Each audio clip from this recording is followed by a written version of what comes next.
अध्यात्म विज्ञान कोई धर्म या संप्रदाय नहीं है, ये स्पिरिचुअल साइंस है जो कुदरत के कानून पर आधारित है। ये विज्ञान पूरे ब्रह्मांड के सभी रहस्यों को उजागर करता है और जीवन के सभी पहलुओं को समझने के लिए एक नई दृष्टि देता है। इसी को आर्ट ऑफ विजन कहते हैं, दुनिया को देखने की एक नई दृष्टि, जो अध्यात्म विज्ञानी परम पूज्य स्वामी श्री कमलेशानंद जी के निर्देशन में सनातन सत्य का अनुसंधान कर हमारे जीवन को प्रकाशित करे। जय सच्चिदानंद। आ साधन कुदरते आप्યું છે ત્યાં સુધી આત્માની હાજરીમાં હું કેટલી સાધ્ય માટે પુરુષાર્થ કરી શકું છું, સાધના કરી શકું છું, એ મહત્વનું છે। શું કીધું? જ્યાં સુધી સાધન છે ત્યાં સુધી સાધ્યની સાધના હું કેટલી કરી શકું છું એ મહત્વનું છે। બાકી સત્તા સંપત્તિ સંબંધ સાધન છોડવાના છે, એમાં ઓપ્શન નથી। હા કે ના? જે કુદરતનું છે, પંચ મહાભૂતનું શરીર કોનું છે? એટલે એને છોડવાનું છે, ઓપ્શન નથી। છોડવા ફરજિયાત કુદરત લઈ લેવાની છે। જે કુદરત લેવાનું છે એને ત્યાગની જરૂર નથી। સત્તા સંપત્તિ સંબંધ સાધન કર્મના ભાવરૂપે કુદરત આપે છે અને કુદરત એટલે એમાં ત્યાગ કરવાનો પ્રશ્ન આવતો નથી। પણ જ્યાં સુધી છે આ સાધન ત્યાં સુધી સાધ્યની ઓળખાણ કરવાનો પ્રયાસ કરવો જોઈએ। સાધ્ય આપણે પોતે છીએ, આપણે એટલે આત્મા, સાધન એટલે શરીર જે કુદરતે આપેલું છે અને કુદરતે આપેલું છે માટે લઈ લે છે।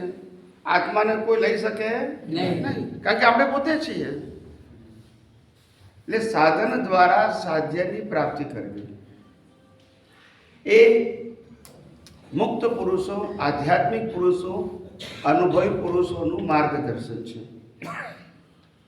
અને સાધન મળવા છતાં સાધ્યની પ્રાપ્તિ ન થઈ તો નિરાશ થવાની જરૂર નથી, પણ એ માર્ગે આગળ ચાલવું, સમજવું, ઉપયોગ કરવો, અનુભવ કરવો જરૂરી છે। જેટલું આગળ જવાય એટલું, કારણ કે જેટલા પણ મહાપુરુષો થઈ ગયા ભૂતકાળમાં, ભગવાન શ્રી રામકૃષ્ણ મહાવીર સહિત, એ બધાને પણ એ સ્ટેજે પહોંચવા માટે હજારો અવતાર થયેલા। કોઈને ચમત્કાર થયેલો નથી, પણ મહિમા એનો જ થાય છેલ્લા અવતાર। પણ છેલ્લો અવતાર આવતા પહેલા કેટલા સંઘર્ષમય જીવનથી આગળ વધ્યા છે એનો ઇતિહાસ બધાને ખબર પડે નહીં। એટલે આપણે પણ એક વખત સનાતન સત્ય, સનાતન ધર્મ ની સમજણ મળે, એ સમજણનો ઉપયોગ કરવો, એ દ્રષ્ટિથી ઉપયોગ કરવાનું છે। શેનાથી? અત્યાર સુધી આપણે એમ માન્યું કે શરીરથી ઉપયોગ કરવાનો છે। શેનાથી? ના, આ શરીર પાસે તો શ્વાસ લેવાની પણ સ્વતંત્ર શક્તિ નથી। જો શરીર પોતે લેતું હોય એની મરજીથી તો પછી રાતે કઈ રીતે લેવાય? ખ્યાલ આવ્યો? એટલે આ આયુષ્ય કર્મની ઓટો મોડ સાયકલ છે। કેવી છે? Auto mode cycle. જે પેકેજ લઈને આવ્યા છો ત્યાં સુધી આ શ્વાસ ચાલશે। દિવસ હોય કે રાત, ભાનમાં હોય કે બેભાનમાં, પણ શ્વાસ ચાલશે, કારણ કે પેકેજ એમાં પ્લસ માઇનસ નથી। મારે આયુષ્ય વધારવું હોય તો વધારી શકું નહીં, અને ઘટાડવું હોય તો પણ નહીં ઘટાડવું। પણ જ્યાં સુધી આ શરીર ચાલે છે, શ્વાસોશ્વાસ ચાલે છે, ત્યાં સુધી આત્માની ખોજ કરવાનો પ્રયત્ન અવશ્ય કરવો જોઈએ। કારણ કે શરીર છે એ જડ છે। શું છે? જડ છે। ઘણા બધા લોકોને ખબર નથી કે શરીરમાં જ્ઞાન નથી। જો શરીરને જ્ઞાન હોય તો કોઈનું શરીર બાળે નહીં। બોલતા નથી। શરીર દ્વારા જ્ઞાન વ્યક્ત થાય છે। મોબાઈલ દ્વારા જ્ઞાન, મોબાઈલમાં જ્ઞાન, ટીવી દ્વારા જ્ઞાન ટીવીમાં જ્ઞાન બોલતા નથી. આને જ્ઞાનીય માને છે ને પાછા બાળે છે ખરા, બોલતા નથી. સમજાય છે? શરીર દ્વારા જ્ઞાન વ્યક્ત થાય. શું થાય? શરીર હંમેશા જડ હતું, જડ છે અને જડ એની બધી ક્રિયા મિકેનિકલ છે. કેવી છે? વિચાર ના કરવો હોય તોય આવે, બોલતા નથી. અને બોલવું હોય તો, અને ના બોલવું હોય તો, કરવું હોય તો, અને ના કરવું હોય તો બોલતા નથી. રામને વનવાસ થયો, મરજી હતી? સીતાજી ઉપાડી ગયા, મરજી હતી? રાવણ સાથે યુદ્ધ કરવું પડ્યું, મરજી હતી? કૃષ્ણ ભગવાનનો જન્મ જેલમાં થયો, મા બાપ જેલમાં, મરજી હતી? મહાભારત કરવું મરજી હતી? ભગવાન મહાવીરને કાનમાં કીલા લાગ્યા, મરજી હતી?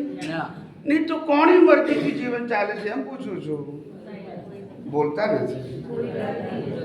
તો આપણું જીવન આપણી મરજીથી છે કે આપણા કર્મના ફળ સ્વરૂપે છે? એટલે જ્યાં મરજી નથી ત્યાં ઊંડા ઉતરવું પણ જોયા કરવું કે આ ફિલ્મ કઈ રીતે ચાલે છે. શું છે? ગયા અવતારમાં કર્મથી તો રિહર્સલ થઈ ગયું છે, અત્યારે ખાલી પ્લે થાય છે. શું થાય છે? અને પ્લેમાં ચોઈસ ના હોય કે હોય? જન્મો એટલે મા બાપ તૈયાર, મહેનત કરવાની, ભાઈ બહેન તૈયાર, મહેનત કરવાની, રહેવાનું ઘર ધર્મ તૈયાર, ગામ પણ પડોશી પણ, કાકા મામા ફૈબા ફુવા પણ, આપણું નામ પણ, બોલો બધું તૈયાર મળે તો કે મહેનત કરીએ છીએ અમે. ફળમાં મહેનત હોય? ફળનો મતલબ ફરજિયાત. કેવું? એ ફરજિયાતને આપણે મરજિયાત માનીએ છીએ. હું કરું છું કે છે. શું કહે છે? હું કરું એ કરે છે કોણ એ સમજે તો ઉકલે. કરે છે કોણ, કરાવે છે કોણ, અને હું કોણ છું આટલું સમજવાનું છે. કરે છે કોણ, કરાવે છો કોણ, અને હું કોણ? બસ. હું કરતોય નથી અને કરાવતોય નથી. બોલતા નથી. હું કરતો નથી અને જે કરે છે એ કુદરતે બનાવેલું શરીર છે, પંચ મહાભૂતથી બનેલું છે.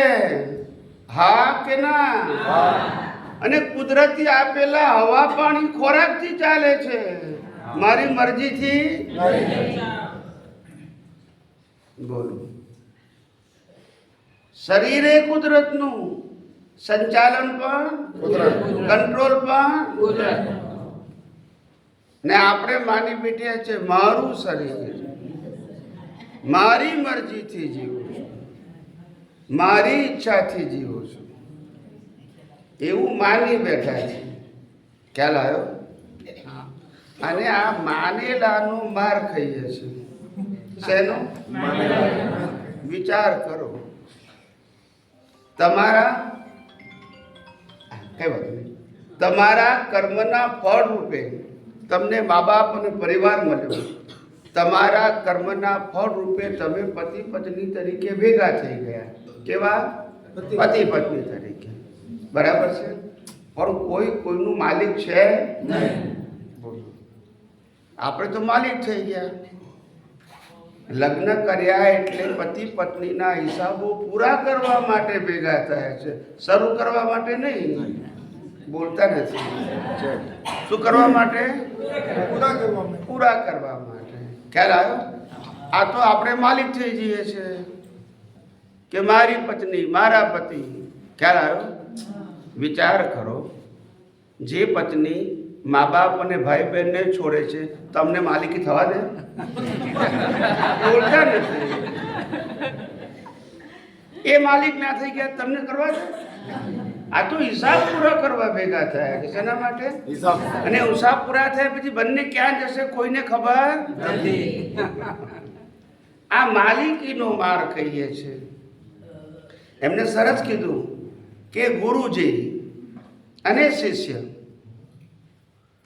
બહુ સુંદર વાત કરી. આપણે આધ્યાત્મ વિજ્ઞાનમાં ગુરુ શિષ્યનો સબ્જેક્ટ જ નથી, કાઢી નાખેલો છે. કયો સબ્જેક્ટ? ગુરુ અને શિષ્ય. આત્મા કોઈનો ગુરુ નથી ને કોઈનો શિષ્ય નથી. અને આ શરીર છે, હા, આ શરીર જ્ઞાની છે, આધ્યાત્મ વિજ્ઞાની, જેના દ્વારા તમને આ વિજ્ઞાન પ્રાપ્ત થાય છે. એ વિજ્ઞાન પાછું કુદરતનું છે, કારણ કે સનાતન છે. એ વિજ્ઞાન કુદરતી કાનૂન અને કુદરતી રચના ઉપર આધારિત છે. કોઈ વ્યક્તિએ બનાવેલા ઉપર આધારિત નથી. એક કુદરતી કાનૂન અને કુદરતી રચનાનું જે સનાતન સત્ય, જે અમને દર્શન રૂપે અનુભવમાં આવ્યું, એ અમે વ્યક્ત કરીએ છીએ. અને તમારે એનો જ અનુભવ કરવાનો છે, અમારો કરવાનો નથી. આ તો સાધન છે. અને તમારા બધાના મન વચન કાયા પણ તમારે તમારો હિસાબ પૂરો કરવાનો, આને એને હિસાબ પૂરો કરવાનો. પણ કોઈ ગુરુ શિષ્ય નથી. હું ગાઈડ છું. શું છું? ગાઈડ. અનુભવી પુરુષને ગાઈડ કહેવાય. જે લોકો જે માર્ગ ઉપર ચાલ્યા હોય એ બીજાને માર્ગદર્શન આપી શકે. સમજી ગયા? પણ એ માર્ગના માલિક ના હોય. બોલતા નથી. સમજાય છે? માર્ગ ઉપર ચાલ્યાનો મતલબ થયો માર્ગ હતો. બોલતા નથી. હતો એના ઉપર ચાલ્યા કે નતો એના ઉપર ચાલ્યા? હા, તો પછી એ માર્ગ મારો કહેવાય? તો મારો હોય તો માલિક કેવું થવું ને? મારો છે એ તો હતો જ. એ માર્ગનો મને શું થયો? એ તમને શું કરું છું? વેચું છું. કે તમે પણ આ માર્ગે ચાલશો તો તમે પણ આ રીતની અનુભૂતિ. આમાં ગુરુ શિષ્યની જરૂર નથી, ગાઈડની જરૂર છે. સમજાય છે? ઘરમાં 5-6 માણસો, કેટલા હોય? 5-6 માણસ. એને સંભાળવા મુશ્કેલ થઈ જાય છે. હા કે ના? એ 5-6 પોતાના જ છે, એક જ લોહી, તોય માનતા નથી. અને પછી આ 5000 વરગાડીએ તો શું થાય? બોલતા નથી. આમાં દશા પ્રાપ્ત થાય કે બેહે? માટે ગાઈડ કરવા, ગુરુ થવું નથી. ખ્યાલ આવ્યો? ગાઈડ કરવા, ગુરુ ના જોઈએ. ગુરુ તો આપણો આત્મા છે. ગુરુર બ્રહ્મા, ગુરુર વિષ્ણુ, ગુરુર દેવો મહેશ્વર. એ જ આપણો આત્મા જ બ્રહ્મા, વિષ્ણુ અને મહેશ છે. બ્રહ્મા એટલે સર્જનહારો, વિષ્ણુ એટલે પાલનહાર, અને મહેશ એટલે સંહારક, વિસર્જન. આ 3 રોલ દરેકની પ્રકૃતિના છે. માટે પ્રકૃતિને ત્રિગુણાત્મક કહી. કેટલી કીધી? 3 ગુણો: સર્જન કરવું, પાલનહાર અને વિસર્જન. આ દરેકમાં છે. શું કીધું? એટલે આ બધી પ્રકૃતિ છે ને એ ત્રિગુણાત્મક છે. કેવી છે? ત્રિગુણાત્મક. આત્મામાં ગુણ ના હોય. આત્મા તો ચેતન છે, સ્વ પર પ્રકાશક, પોતે પ્રકાશ સ્વરૂપ છે ને આખા બ્રહ્માંડની બધી જ અવસ્થાઓને પ્રકાશિત કરવાનું એનું સામર્થ્ય છે. અને એનો પ્રકાશ જ્ઞાન પ્રકાશ છે. જેના ઉપર પ્રકાશ પડે એ અનકબર થઈ જાય. એનું બધું રહસ્ય ખુલ્લું થઈ જાય. એને ચોપડીઓ વાંચવાની જરૂર બોલતા નથી. એ ટીચર ના હોય અને એ ટીચિંગ ના કરે. બોલતા નથી. એ તો અનુભવી હોય ને અનુભવને વેચે. અને એવા મુક્ત હોય કે એમની વાતો તમે સાંભળ્યા પછી તમે એને અનુસરો, ના અનુસરો, એમને કોઈ ફેર ના પડે, કારણ કે ગુરુ નથી ને. બોલતા નથી. ગુરુ એટલે વાહે પડે. શું કીધું? સમજાય છે? ગુરુ એટલે વાહે પડે, હું કહું એમ કરવાનું તારે, ખ્યાલ આવ્યો? અને શિષ્ય એટલે એ જે કે એમાં હાજી હાજ કરવાની, ખ્યાલ આવ્યો? જ્યારે જ્ઞાની શું કહે છે, ભાઈ તું મારી પાસે આવ્યો એટલે મેં તને ગાઈડ કર્યો અને પ્રશ્ન પૂછ્યો, એનો શું આપ્યો? જવાબ. હવે તને ઠીક લાગે તો તું અનુસર, ને ના લાગે તો ના અનુસર. બોલતા નથી, પણ કે મારું કયું કેમ ના માને? તો શિષ્ય કે મારા બાપાનું નથી આવડતો, તો કરવું શું? મારી વાઈફનું નથી આવડતું, તો હવે શું કરવું? બોલો હવે. એટલે કોઈ કોઈને કહેવા જેવું નથી, માર્ગદર્શન આપ્યા કરવું. જેની મરજી હોય, જેની ઈચ્છા હોય, જેને રસ હોય એ અનુસરે, ના ઈચ્છા હોય તો ના અનુસરે. કશું વસ્તુ આ દુનિયામાં ફરજિયાત કરવા જેવી નથી.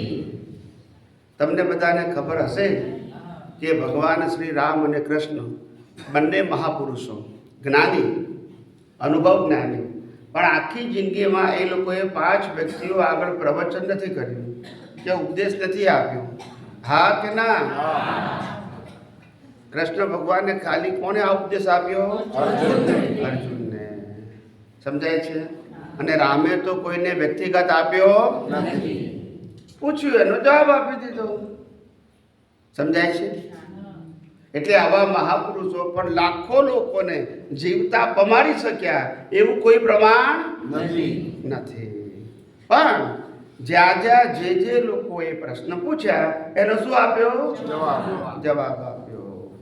એ કોઈના ગુરુ થયા નતા જીવતા, હા કે ના? અને કોઈ શિષ્ય બનાયા પણ, એ પણ માર્ગદર્શક જ હતા. શું હતા? એમ મહાવીર પણ માર્ગદર્શક હતા. એ ક્યારે ગુરુ નથી થયા, ગાઈડ થાય. શું થાય? મહાવીરના નિર્વાણ પછી ગુરુ પરંપરા શરૂ થઈ. એમની હાજરીમાં ગુરુ પરંપરા હોય ને, એ તો મુક્ત પુરુષ હોય. કેવા હોય? તમામ મહાન પુરુષો મુક્ત હોય. પૂછે તો માર્ગદર્શન આપે. એ આવું આરંભ સમારંભો ના કરે. કરે? બોલો. મહેલ છોડીને પાછા મંદિરો બંધાવે, બોલતા નથી. બનાવે તો પછી મહેલ શું કામ છોડે? બંધાવે તો હતો ને જન્મ્યા ત્યારથી. બધા મહાપુરુષો મહેલમાં જ જન્મે, ખ્યાલ આવે ને? રાજા મહારાજાના ઘરે જ જન્મે. સમજાય છે?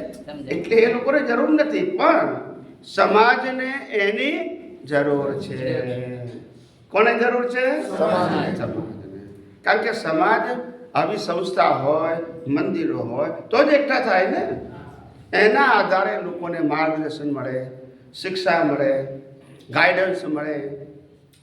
એ સંસ્થામાં મહાપુરુષોને આમંત્રણ આપે, વેલકમ કરે, તો પાછા નવા પ્રકારના જ્ઞાન લોકોને મળ્યા કરે છે. એમાંથી યોગ્ય લાગે અમે ફોલો કરીએ. આ પરંપરા આપણી ભારત વર્ષની હતી.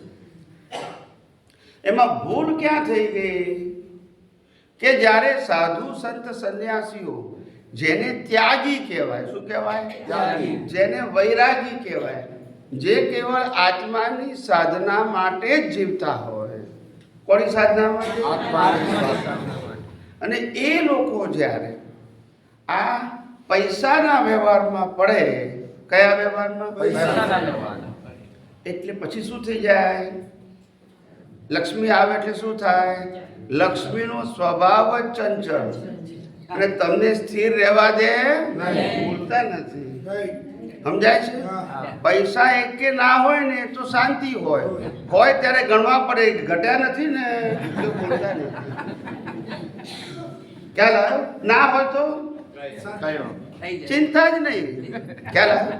માણસને એવું લાગે કે પૈસા વગર જીવન જીવી શકાય, એવું લાગે છે.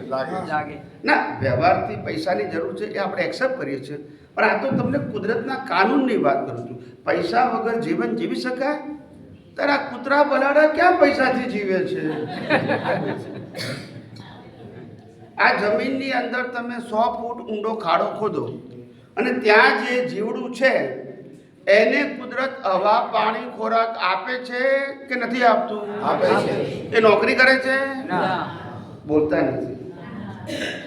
એ ભગવાનની ભક્તિ કરે છે એટલે આપે છે કે બોલતા નથી. કારણ કે શરીર કુદરતનું છે, તો આ શરીરને જ્યાં સુધી કર્મ ભોગવવાના છે ત્યાં સુધી સંજોગો ને શક્તિ કોણ આપશે? એ ફરજિયાતમાં આવે છે, ઓપ્શનમાં નથી. મહેલ પણ ફરજિયાત અને જેલ પણ જેવા તમારા કર્મ છે. સમજાય છે? બધું જ કુદરતની કરામત છે. કોની છે? આ 5 ઇન્દ્રિયથી અનુભવાતી સમગ્ર સૃષ્ટિ એ કુદરતની કરામત છે. ફક્ત આત્મા છે એ કુદરતની કરામત નથી, એ તમે છો. જ્યાં સુધી એને ઓળખ્યો નથી. આપણા ગુજરાતના મહાન સંત કવિ શ્રી નરસિંહ મહેતા, જેમને લખ્યું, હું કરું એ જ સકટનો ભાર જેમ સૃષ્ટિ મંડાણી સર્વ એણી પહેરે યોગી યોગેશ્વરા. કે આ બ્રહ્માંડ કેમ ચાલે તો કોક આત્મયોગી જાણે, બાકી બધાને ખબર ના પડે. એમ મને લાગે કે સરકાર ચલાવે છે એવું જ લાગે, કે મેનેજમેન્ટ ચલાવે છે એવું લાગે. આ તો કુદરતનું સંચાલન છે. કોનું સંચાલન છે? એ સવાર થાય એટલે સૂર્યોદય ઉગે જ, ગમે એટલું ઘોર અંધારું હોય તોય. સવાર બપોર સાંજ રાત થાય જ. સૂર્યાસ્ત પણ ઠંડી ગરમી વરસાદ આવે જ. એમાં કઈ આપણે SMS ના કરવો પડે, બોલતા નથી. પૂનમ અમાસ પણ ભરતી ઓટ પણ ખ્યાલ આવે. આ બધું થઈ રહ્યું છે, એને માણસ માને છે હું કરું છું. શું માને છે? સમજાય છે? બસ આ અજ્ઞાનતા છે અને એનો એ માર ખાય છે.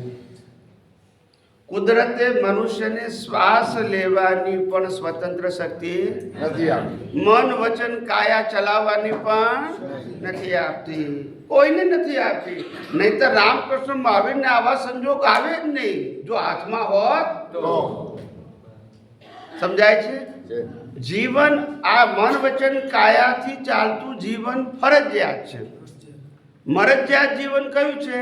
દ્રષ્ટિવાળું. કયું? એ દ્રષ્ટિમાં 2 જ વસ્તુ છે, જ્ઞાન અને દર્શન. જેવું જ્ઞાન જેવું દર્શન એવો પુરુષાર્થ. અને એ પુરુષાર્થથી જે ભાવ થશે એ પ્રમાણે તમારો ભાવ બનશે. ક્રિયાથી કર્મ બંધાતા નથી, પણ શેનાથી બંધાય છે? ભાવથી. જેવો ભાવ તેવો ભાવ. જેનો ભાવ બગડ્યો એનો જેવી મતિ એવી ગતિ, જેવી ક્રિયા એવી ગતિ. કોઈ શાસ્ત્રમાં લખ્યું નથી, બોલતા નથી. પણ આપણને નાની ઉંમરથી એ જ સમજાવવામાં આવે છે, જેવી ક્રિયા કરશો એવા કર્મ બંધાશે. ક્રિયા એટલે કર્મ ફળ ભોગવવાનું સાધન. તમારી પાસે ચોઈસ નથી. કર્મ અને કર્મ ફળ આ બંને વચ્ચે આસમાન જમીનનો ફરક છે. કર્મ ભાવથી બંધાય છે. એ અંદર રહેલું જ્ઞાન દર્શન વાળો અહંકાર જેવો ભાવ કરે છે એવો ભાવ મળશે. અને કર્મ ફળ મન વચન કાયાથી ભોગવાય છે. જેવા કર્મ બાંધ્યા હતા એવું જન્મતાની સાથે ફળ મળે. જન્મ ક્યારે થશે, કેવી સુযোગ થશે એ પણ નક્કી, અને મરવાનું પણ નથી, આપણા હાથમાં નથી. એટલે મન વચન કાયા અને તેની અવસ્થા માત્ર પણ ભાવ કરવાની સત્તા જ્ઞાન દર્શનના આધારે તમારી પાસે છે. મિથ્યા જ્ઞાન મિથ્યા દર્શન હશે તો સંસારને લાયક અને સહાયક કર્મ બાંધશું. સમ્યક જ્ઞાન અને સમ્યક દર્શન હશે તો મોક્ષ માર્ગ માટે લાયક અને સહાયક પુરુષાર્થ કરશું. પણ પુરુષાર્થ કરનારો અહંકાર છે, જીવિત અહંકાર. કયો અહંકાર? એ કર્મ બાંધે, એ પુરુષાર્થ કરે. શરીર પુરુષાર્થ કરી આ તો જડ છે. શું છે? સાધન પુરુષાર્થ કરે.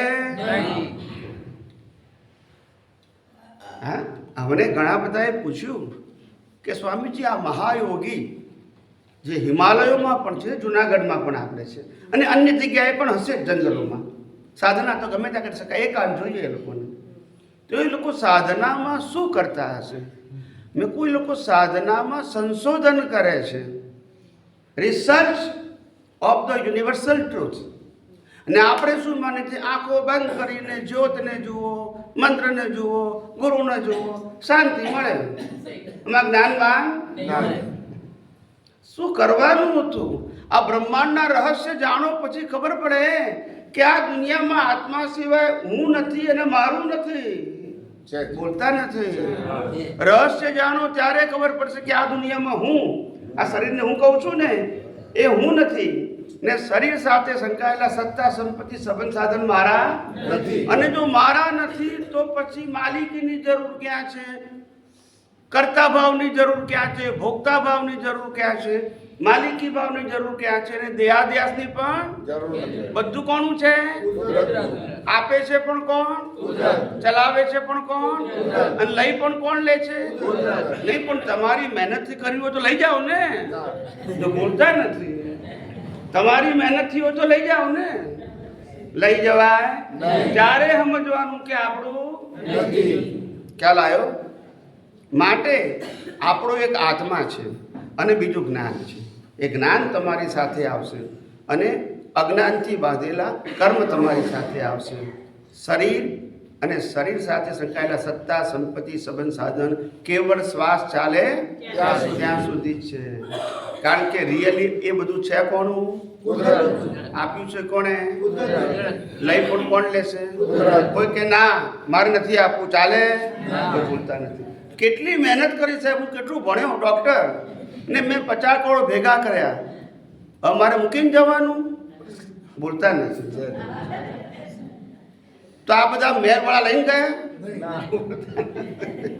આ તો કુદરતનો કાનૂન છે સાહેબ, કોઈનું ચાલે? ગવર્મેન્ટના કાનૂનમાં તમારે આગળ પાછળ કરાય, ત્યાં કોઈનું ના ચાલે સાહેબ. સમજાય છે? રામનું શરીર પણ રામના કંટ્રોલમાં નહીં સાહેબ. બોલતા નથી. રામનું શરીર, શરીર કહું છું, આત્મા નહીં, રામના કંટ્રોલમાં નહીં. સમજાય છે? તમે જુઓ કે રામ અને સીતા જંગલમાં ફરતા હતા. સીતાજીએ કીધું પેલું સુવર્ણ હરણ લઈ આવો. હવે તમે વિચાર કરો કે હરણ સોનાનું હોય? ના હોય. માનો કે હોય તો દોડે ખરું? ના. તો રામ કેમ દોડ્યા હતા? બોલતા નથી. એનું નામ કર્મનો. સમજાય છે? કર્મના પરિણામમાં ઓપ્શન હોતો નથી. ફરજિયાત કરવું જ પડે. ફરજિયાત કરવું જ પડે. સમજાય છે? એમાં કોઈનું ચાલે નહીં. ભલે ત્યાં દોડ્યા તો હરણ ના આવ્યું, પણ સીતાનું હરણ થઈ ગયું. આનું નામ કર્મનો ખેલ. સમજાય છે? આ દુનિયા સમજવા જેવી છે.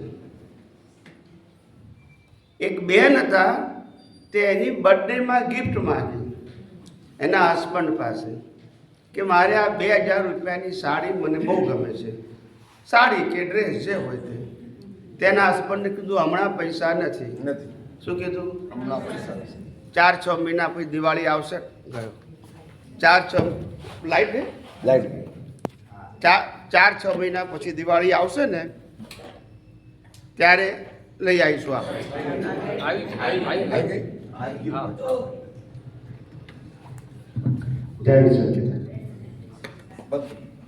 4-6 મહિના પછી દિવાળી આવશે ત્યારે આપણે બોનસ આવે ત્યારે લઈ આવીશું. તો પેલી જીદે ચડી. શું કર્યું? મારે તો બર્થડેમાં જ જોઈએ. ભાઈ ના માન્યા, બંને ઝઘડો થયો. ખ્યાલ આવ્યો? તેની વાઈફે છૂટો ધોકો માર્યો, તો ધોકો વાગ્યો પગે.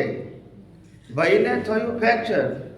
પછી ભાઈબંધને બોલાવીને દવાખાને ગયા.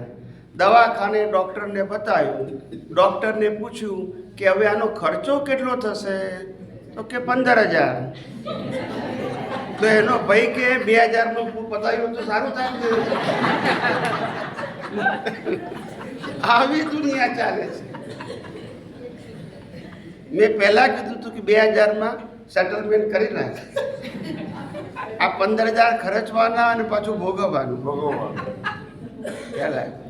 આ દુનિયા આવી છે, હું જોઉં ને તારે ખરેખર કહું છું, આ દુનિયા નાથી નથી ચાલતી, આ દુનિયા હાથી છૂટાય છે અને નાથી રોકાય છે.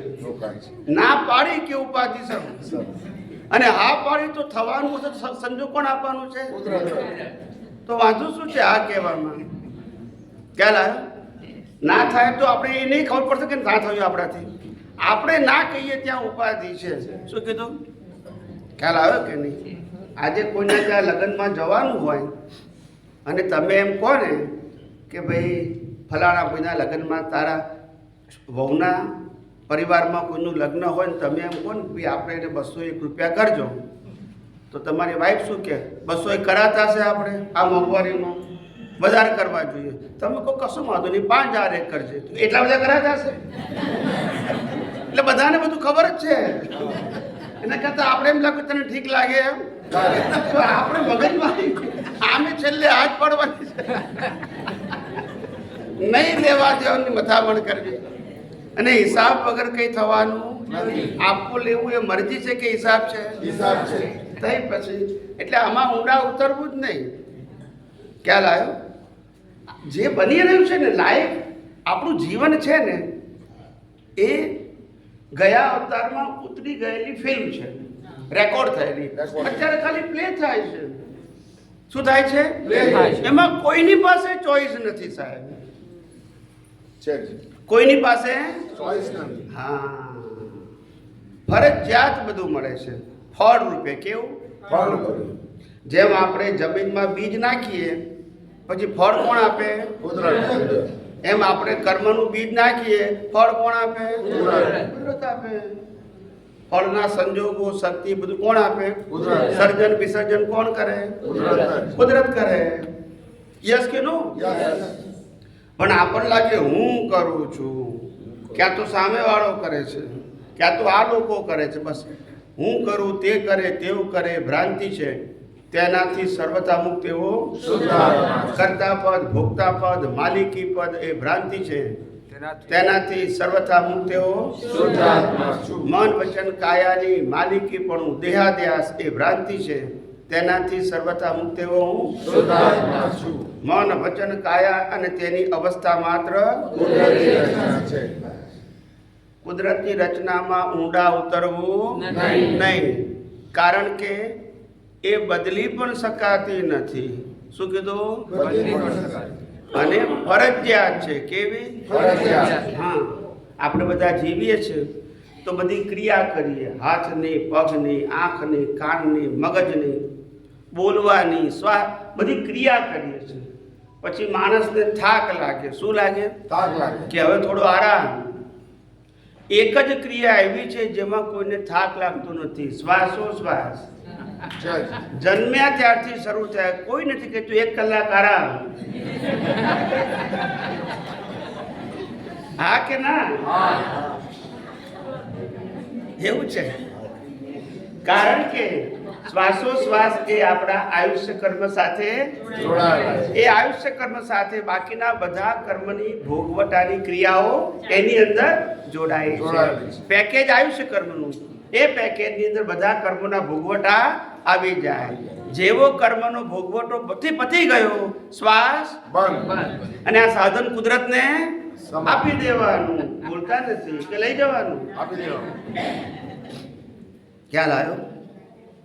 કોઈ દિવસ એવું કહીએ છે કે આ મારું મકાન છે પણ હું મકાન બોલીએ છે? ના.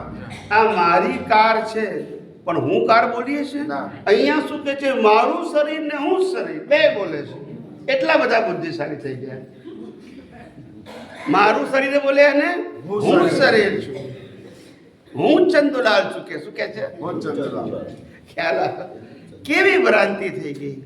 કેવી ભ્રાંતિ? મારું શરીર ખરું પણ હું શરીર નથી. આત્માને આધારે શરીર મળ્યું છે, કર્મ ભોગવવા. અને જેવા કર્મ પતી જાય એટલે શરીર પછી જ્યાં કર્મ કર્યા હશે ત્યાં નવું શરીર મળશે. એ કોણ આપશે? કે આપણે માગવાનું? ખ્યાલ આવ્યો? અને શરીર 4 પ્રકારના કુદરત આપે. અગર માનવીય કર્મ કર્યા હશો તો મનુષ્ય યોનિનું શરીર આપશે. પાશવી કર્મ કર્યા હશે તો પશુ યોનિનું શરીર આપશે, રાક્ષસી કર્મ કર્યા હશે તો નરક ગતિનું શરીર આપશે, ને દૈવી કર્મ કર્યા હશે તો દેવલોકનું શરીર આપશે. પણ શરીર કોણ આપશે? ચલાવશે કોણ? અંત કોણ લાવશે? અને રહેશે કોની પાસે? નહીં લેવા જવાનું મારું મારું મારું કરીને. હવે શરીર આપણું નથી તો બીજાનું શરીર આપણું હોય? આપણું ના માને તો બીજાનું માને? તો પણ માણસ શું કરે છે? હસબન્ડ વાઈફને સુધારવા જાય ને વાઈફ સાસુ વહુને સુધારે ને વહુ છોકરા મા બાપને સુધારે ને મા બાપ છોકરા. કોણ કોને સુધારે છે એ જ ખબર નથી. શાકભાજી હોય તો સુધારે, માણસ થોડા સુધારે. પણ એકબીજા મહેનત કરે છે. શું કરે છે? હા, ખ્યાલ આવ્યો? જેમ 7 અવતારનો હિસાબ ના બાંધવાનો હોય એવી રીતે ગયા અવતારમાં ક્યાં હતા એ ખબર નથી, અને આ 50, 60, 70 વર્ષ બી ક્યાં જવાના છે એ ખબર નથી. કામ આટલી મહેનત કરો છો? એના કરતાં આત્માને ઓળખવાની મહેનત કરો ને બાપા. ખ્યાલ આવ્યો? હસબન્ડે વાઈફ થવા જેવું નથી. થયા હોય તો સંભાવે નિકાલ લાવો. શું લાવો? એમાં મજા છે નથી. ખ્યાલ આવ્યો? 50, 60 વર્ષ લગ્ન કર્યા પછી પણ ખબર ના પડે પતિને કે પત્ની ક્યારે શું કરશે, અને પતિને ખબર ના પડે કે પત્ની ક્યારે શું કરશે, પતિને ખબર ના પડે પતિ ક્યારે શું કરશે. માટે એકબીજાને ઓળખવા પ્રયત્ન કરવો, નિકાલ કરવો. ઓળખવા ગયા કે ફસાયા?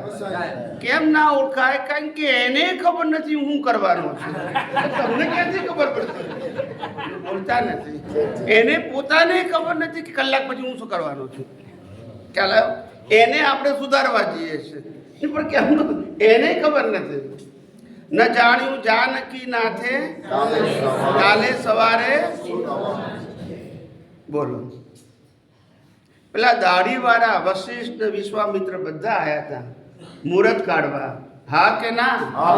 કોની પાસે આવ્યા હતા? દશરથ પાસે આવ્યા હતા ને. બધા મહાપુરુષો હતા કે નહીં? જ્ઞાનીઓ હતા. એ દાઢીવાળા, મૂછોવાળા ને અંબોડાવાળાએ મુહૂર્ત કાઢેલું. બોલતા નથી. અને પછી મુહૂર્ત કાઢ્યા પછી દક્ષિણા આપીને વધાય કર્યા. ખ્યાલ આવ્યો? તે ગયા હજુ પાછા નથી આવ્યા. કારણ કે બધાના મુહૂર્ત શું થઈ ગયા? બધાના તે વખતના મુહૂર્ત ફેલ થયા અને આજના જ્યોતિષી હાચા પડશે. દુનિયા ચલતી હે કેવું પોલમ. હું તો આ દુનિયા પોલમ જોયા કરું છું. કેવી જોઉં છું? હા, મેં ખરેખર કહું છું આ પોલમ છે. કેવું નરસિંહ મહેતા કેવું સરસ કહ્યું, જા લગી આત્મા તત્વચી નો નહીં, તા લગી સાધના સર્વ જૂઠી. જૂઠીનો મતલબ પછી પાપ પુણ્યના ખેલ છે, જન્મ મરણના ખેલ છે. એનું કોઈ એચિવમેન્ટ નથી. એચિવમેન્ટ એને કહેવાય તું તારા રિયલ સેલ્ફને ઓળખી શક્યો. બાકી બધું પાપ પુણ્યના મહેલ મળે તોય પાપ પુણ્યના ખેલ, ને ઝૂંપડી મળે તોય પાપ પુણ્યના ખેલ. બસ કશું લઈ જવાનું નહીં, જોવાનું. દૂરદર્શન. શું કીધું? દૂરદર્શન. મારે 5 બંગલા છે. શું કરવાનું? જોવાનું. હા કે ના? મારી પાસે 50 કરોડ છે. શું કરવાનું? જોવાનું. ને હવે તો મોબાઈલમાં ડિજિટલ આવી ગયું. આંકડા, નોટ બી જતી રહેશે. નો કરન્સી. ખ્યાલ આવ્યો? કેવી જુઓ, આપણને કેટલો બધો મેસેજ આપે છે જેને સમજવું છે. આખું સંચાલન તમે જાણો ને ત્યારે ખ્યાલ આવે. તો આપણા ઋષિમુનિઓ રિસર્ચ કરતા હતા કે આ વર્લ્ડ કઈ રીતે ચાલી રહ્યું છે, આ શરીર કઈ રીતે ચાલી રહ્યું છે, શરીરના સંજોગો કઈ રીતે ઊભા થાય છે, કઈ રીતે આથમે છે, જન્મ કેવી રીતે થાય છે, મૃત્યુ કેવી રીતે થાય છે, એની પાછળનું સાયન્સ શું છે, નેચરલ લો, એ સમજવા પ્રયત્ન કરતા હતા. એ જ્ઞાનીઓ હતા. સમજાય છે? એ જ્ઞાનીઓ હતા. અને એને રિસર્ચ કરેલા, અનુભવથી લખેલા શાસ્ત્રો આજે દુનિયાભરમાં એનું ચલણ છે. બોલતા નથી. હા કે ના? સાયન્ટિસ્ટો એને આધાર માને છે. વિચાર કરો કેવી અનુભૂતિ કરી હશે. એક ચોપડી વાંચીને કરી હતી? ક્રિયાથી કરી હતી? આત્મા સાધના એક વસ્તુ છે, આપણા બધાનો આત્મા છે ને એની પાસે અનંત શક્તિ છે, લિમિટેડ નથી, અનંત શક્તિ છે. તમારે જે ફિલ્ડમાં ઉપયોગ કરવો હોય એ ફિલ્ડમાં ફોકસ કરો. કુદરત તમને બધો જ પાવર આપશે. ઇન્ટરેસ્ટ તમને હોવો જોઈએ. આત્મા પાસે શક્તિ છે, તમને આગળનું બધું જ બતાવશે. નક્કી તમારે કરવાનું છે. સમજાય છે? બસ. કારણ કે અનંત શક્તિવાળો આત્મા અંદર બેઠો છે, અનંત જ્ઞાન છે એની પાસે, અનંત દર્શન છે, અનંત સુખ છે, અનંત શક્તિ છે. એને લાવવાની નથી. પણ આપણે 5 ઇન્દ્રિયોથી સુખ, શક્તિ, જ્ઞાન બધું બહારથી ખોળીએ છીએ. કેવું ખોળીએ છીએ? છે અંદર અને ખોળીએ બહાર. હવે આમાં દશા પ્રાપ્ત થાય કે બેહે? આવું થયું છે ક્યાં જ્ઞાન અને ખોળીએ છે બહાર. તમામ પ્રકારની શાશ્વત શક્તિ અંદર છે અને ટેમ્પરરી શક્તિ બહાર. હવે આપણને જોઈએ છે કઈ ટેમ્પરરી, તો ફર્યા કરો. ના સમજાય ને શાશ્વત શક્તિ તો છે એને અનુભવ કરવાનો હોય, મેળવવાની નહીં. અને જે મેળવો છો એ બધું કુદરતનું હતું માટે ટેમ્પરરી છે, આજે છે ને કાલે નથી. એ માનો કે ના માનો કોઈ ફેર પડશે નહીં. ટેમ્પરરી વસ્તુ તમારી પાસે રહેશે નહીં. હિસાબ છે ત્યાં સુધી જ છે, પછી વ્યક્તિ વસ્તુ બધુંય. હા કે ના? આજ સનાતન સત્ય છે, આજ સનાતન ધર્મ છે. સનાતન એટલે હું આત્મા છું અને આત્મા સિવાય શરીર, સત્તા, સંપત્તિ, સંબંધ, સાધન અને આ 5 ઇન્દ્રિયથી અનુભવાતી સમગ્ર સૃષ્ટિ એ કુદરતી રચના છે. એ આજે માનું કે લાખ અવતાર પછી. અને જો એકવાર માની લીધું, અનુભવમાં આવી ગયું, એનાથી મોટું વૈરાગ્ય કોઈ છે જ નહીં. વૈરાગ્ય એટલે ત્યાગ નહીં. શું કીધું? વૈરાગ્ય એટલે ત્યાગ નહીં, વૈરાગ્ય એટલે વેલ્યુ ઝીરો. પેલા કે છે પણ ત્યાગ કરવો ના જોઈએ. મેં કહું પહેલા એ કહું કે તમારું છે શું એ કહો, પછી ત્યાગ કરો. આ શ્વાસ તમારો છે, શરીર તમારું છે, તો પછી ત્યાગ કોણ કરવાનો? બોલતા નથી. આપ્યું કોણે? કુદરતે. લઈ કોણ લેવાનું? કુદરત. એમાં ત્યાગની જરૂર ક્યાં છે? એમાં ઓપ્શન છે કે ફરજિયાત છે? ફરજિયાત છે. આપે તે ફરજિયાત ને લઈ લે તે ફરજિયાત. પણ તમે વેલ્યુ કરો છો મોહથી. આ મારું છે, આ મેં કર્યું, આ મેં ભોગવ્યું. બસ એના કારણે કર્મ અજ્ઞાનથી બંધાય છે. માલિકી પણ તે અજ્ઞાન, કરતા પણ તે અજ્ઞાન, ભોગતા પણ તે અજ્ઞાન, અને દેહાદ્યાસ તે અજ્ઞાન. અને એ અજ્ઞાનથી કર્મ. મન, વચન, કાયા અને દેહની અવસ્થાથી કર્મ નથી બંધાતા. એ તો કર્મફળ છે. પણ એની અંદર હું વિચારું છું તો પછી કર્મ બંધાશે. સારો અને ખરાબ વિચાર. હું બોલું છું તો પછી કર્મ બંધાશે, સારા અને ખરાબ. હું ક્રિયા કરું છું તો કર્મ બંધાશે. શરીર મારું છે તો કર્મ બંધાશે. રાગ દ્વેષ, સત્તા, સંપત્તિ, સંબંધ મારા છે તો પછી કર્મ બંધાશે. પણ અવસ્થા માત્ર તો પછી રાગ દ્વેષની જરૂરત ક્યાં છે? નથી માલિકની જરૂર, નથી કર્તાની જરૂર, નથી ભોગતાની જરૂર, નથી દેહાદ્યાસની પણ જરૂર. સમજાય છે? તો પછી કર્મ બંધાય? આમાં કોઈ ચમત્કારની જરૂર છે? હમણાં એક ભાઈએ પદ ગાયતું, સીધો ને સહેલો રસ્તો જ્ઞાનીને રાજી કરવા. તો મેં સુધાર્યું, મેં કહું સીધો ને સહેલો રસ્તો સનાતન સત્યને અનુસરવું. કયા સત્યને? જે હતું છે અને જેને કોઈ બનાવનારો અને કુદરતનો કાનૂન છે. બસ એને જ અનુસરો. ખ્યાલ આવ્યો? કારણ કે પંચ મહાભૂત પણ એના, હવા, પાણી, ખોરાક પણ એના. આ દુનિયામાં દેખીતી કઈ વસ્તુ કુદરતની નથી? એ મને કહો. આ મકાન કુદરતનું નથી?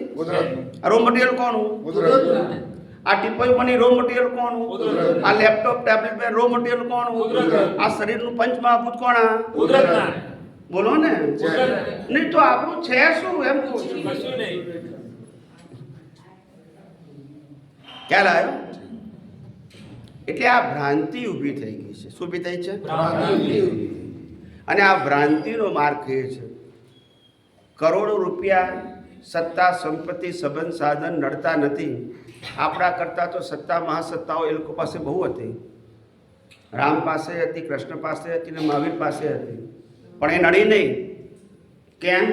કારણ કે એના માલિક આપણે માલિક થઈ જઈએ. શું થઈ જાય? માલિક થઈ જાય. હા, એક ભાઈએ બહુ સુંદર પ્રશ્ન પૂછ્યો હતો કે આ મનુષ્યની અંદર સંસાર ઊભો કેવી રીતે થયો? મનુષ્યની અંદર સંસાર ઊભો કેવી રીતે થયો? તો હું વારંવાર એક દાખલો આપું છું. ગંગા નદી ગંગોત્રીથી નાના નાના ઝરણામાં નીકળે છે.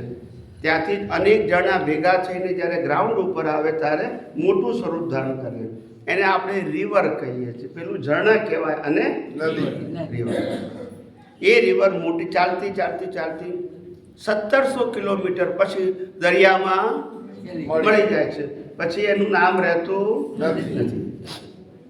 એ 1700 કિલોમીટરનો પટ છે એનો. એ પટની અંદર નદી તો એવું કહે છે કે ભાઈ હું તો પાણી છું, તમે મારો ઊભો કરવો હોય તો કરો, પીવા માટે કરો, ખેતી માટે કરો કે બીજા કોઈ ઉપયોગ માટે કરો, મને વાંધો નથી, મને રાગ દ્વેષ નથી. તમે પીવા માટે કરશો તોય વાંધો નહીં, અને સંડાસ માટે કરશો તો મને વાંધો નથી. બોલતા નથી. અને નહીં કરો તો પણ વાંધો નથી. ખ્યાલ આવ્યો? પણ માણસ એવો છે કે ગંગા નદીમાંથી જેવી એક ડોલ ભરી, શું ભરી? હવે ડોલ ભરીને જઈ રહ્યો છે, ત્યાં એક ભાઈએ કીધું કે મને એક પવાનું પાણી આપો. તો કે આ તો મારું પાણી છે. ત્યારથી સંસાર બોલતા નથી. બોલો ને, કોનું પાણી? તો આ દુનિયામાં કશું આપણું છે હકીકતમાં? વ્યવહારથી બરાબર છે, હકીકતમાં છે. જો મારું હોય તો જાય નહીં, અને જાય તો જે આવે છે ને જાય છે માટે મારું નથી, એ હિસાબ છે. શું છે? આવે છે તે હિસાબ અને જાય છે તે મારું હોય તો આવે જાય, એ તો હોય. મારો આત્મા છે તો આવી જાય છે? ના જાય. પણ શરીર અને શરીર સાથે સંકળાયેલી બધી વસ્તુઓ, સત્તા સંપત્તિ સંબંધ સાધન મારી નથી, એ આવે છે અને જાય છે. મા બાપે મળે અને ભાઈ બહેને મળે અને પતિ પત્ની મળે અને સંપત્તિ આવે અને કશું ટકે નહીં. ટકે? માટે આ જીવનને ના ટકે એવું નાટક કહેવાય. કેવું? જે ટકે. આજે કઈ તારીખ થઈ? 28 ફેબ્રુઆરી 2026. આપણે બધા 27 ફેબ્રુઆરી 2026 અને પહેલાના સમય માટે આપણે બધા એક્સપાયર થઈ ગયા. હા કે ના? બોલો. હવે મરેલા ભાગને જીવતો કરે છે. મેં 10 વર્ષ પહેલા આવું કર્યું હતું. અલા ભાઈ, આજની વાત કરને. એ ભાગમાં તો તું મરી ગયો. કે છે હું કઈ રીતે સ્વીકારું મરી ગયો એમ? તો મેં કીધું જો 27 તારીખના પહેલાના શ્વાસ પતી ગયા, કર્મ પતી ગયા, કુદરત એના ચોપડામાંથી તું તારા મગજમાંથી કાઢ ને. કુદરતી ચોપડામાંથી કાઢી નાખ્યું કે નહીં? તો ફેરથી આપવાના છે, પણ આ મગજમાંથી કાઢતો નથી. પછી કે હું મોટો જ્ઞાની છું. ના સમજાયું? આ દુનિયા જ્યારે વાસ્તવિકતા સમજતું ત્યારે ખબર પડશે કે આ દુનિયામાં કશું ટેન્શન કરવા જેવું છે જ નહીં. રામ જેવા રામને 14 વર્ષ વનવાસ થાય તોય ખાવા પીવા મળ્યું, ને વાઈફ ગઈ તો હનુમાને મળી ગયા. નહીં તો ત્યાં કોણ મળે? બોલતા નથી. તો આપણને અહીંયા શહેરમાં નહીં મળે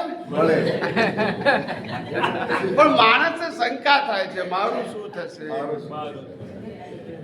ખ્યાલ આવે? બધા જ તકલીફ છે. બધું કરે છે કુદરત, કરાવે છે કુદરત, અને માને છે પોતે હું કરું છું એની ઉપાધિ છે. ખ્યાલ આવ્યો? કારણ કે હું કરું એ જ અજ્ઞાન છે, એને અજ્ઞાનથી જ ઉપાધિ છે. જો આ જગતની વાસ્તવિકતા સમજવા મળે તો ઉપાધિમાં સમાધિ છે. શું છે? માટે અનુભવી પુરુષોનું જ્ઞાન કેવું હોય? આધિ વ્યાધિ અને ઉપાધિમાં પણ સમાધિ અમારે. આધિ વ્યાધિ ઉપાધિ જાય નહીં. આધિ વ્યાધિ ઉપાધિ એ શરીરના ગુણ છે, અને સમાધિ રહેવી એ તમારો જ્ઞાન ગુણ છે. આધિ એટલે કેવળ માનસિક દુઃખ, વ્યાધિ એટલે કેવળ શારીરિક દુઃખ, અને ઉપાધિ એટલે બહારથી આવે. ક્યાંથી આવે? આપણે કોઈ ના ગમતો માણસ આવે, શું કહીએ છે અંદર? આ કઈથી ઉપાધિ આવી? એટલે આધિ વ્યાધિ ઉપાધિ જે આને આવે એમાં પણ સમાધિ રહે, એનું નામ મુક્ત પુરુષનું જ્ઞાન. આધિ વ્યાધિ ઉપાધિ જતી ના રહે, પણ તમને અંદર શું રહે? સમાધિ. 14 વર્ષના વનવાસમાં પણ સમાધિ હતી. પાંડવોને 12 વર્ષના વનવાસમાં પણ સમાધિ, અને મહાવીરને 42 વર્ષના વનવાસમાં પણ સમાધિ. ને આપણે ઘર રહે ઉપાધિ છે. ખાધા પીધા હાથે, રોજ નોટો ગણતા ઉપાધિ બોલતા, અને એમને કશી નથી તોય સમાધિ છે. ખ્યાલ આવ્યો? માણસને સમજવા જેવું છે કે બધું કુદરત પ્રોવાઈડ કરે છે. પ્રભુ કોણ કરે છે? અને તમારા કર્મના ફળ રૂપે કરે છે.